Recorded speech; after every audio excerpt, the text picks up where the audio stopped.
আসসালামু আলাইকুম। আগামী 4 সেপ্টেম্বর থেকে শুরু হতে যাচ্ছে ইউরোপে ওয়ার্ল্ড কাপ কোয়ালিফিকেশন। 2026 সালে ওয়ার্ল্ড কাপ কোয়ালিফিকেশনে ইউরোপ মহাদেশ থেকে মোট 16টি দল অংশগ্রহণ করবে, আর এই বিশ্বকাপে 16 দলের বিপরীতে লড়বে ইউরোপে মোট 56টি দেশ।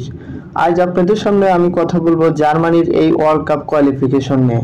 ইতিমধ্যে জার্মানি ওয়ার্ল্ড কাপ কোয়ালিফিকেশনের গ্রুপ এতে রয়েছে জার্মানি, আইসল্যান্ড, স্লোভাকিয়া এবং লুক্সেমবার্গ। 2026 ওয়ার্ল্ড কাপ কোয়ালিফিকেশনে জার্মানির প্রথম ম্যাচটি অনুষ্ঠিত হবে স্লোভাকিয়ার সাথে।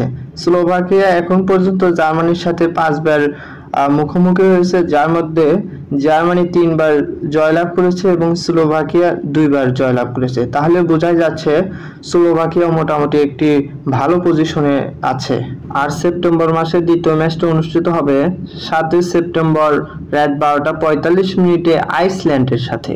বর্তমানে জার্মানিকে নিয়ে কিছু বলতে গেলে ফিফা র্যাঙ্কিংয়ে বর্তমান জার্মানি 9 নম্বরে রয়েছে এবং বর্তমান তাদের পারফরমেন্স বিবেচনা করলে দেখা যায় লাস্ট 5 ম্যাচে জার্মানি 2টিতে পরাজয়, 2টিতে ড্র এবং মাত্র 1টিতে কিন্তু জয় করেছে।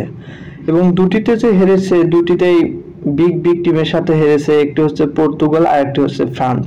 বর্তমানে জার্মানির ম্যানেজার নাগেলসম্যান স্লোভাকিয়া এবং আয়ারল্যান্ডের বিপক্ষে যে স্কোয়াড ঘোষণা করেছেন সেখান থেকে বেশ কিছু ফেভারিট খেলোয়াড় স্কোয়াড থেকে ইনজুরি কারণে বাদ পড়েছেন, যাদের মধ্যে অন্যতম জামাল মুসিয়ালা, কাই হাভার্টস, টার স্টেগেন এবং স্লোটারব্যাক।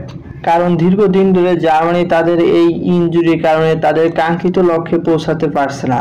কারণ আমরা ইউরো নেশনস লিগে দেখেছি সেমিফাইনালে পর্তুগাল এবং তৃতীয় স্থানে ফ্রান্সের সাথে কিন্তু তারা 2টি ম্যাচে হেরেছে। সেই পর্তুগাল এবং ফ্রান্সের বিপক্ষে জার্মানির 7টা থেকে 8টা প্লেয়ার ইনজুরি ছিল। বিশেষ করে যার কথা না বললেই নয়, তিনি হলেন জামাল মুসিয়ালা।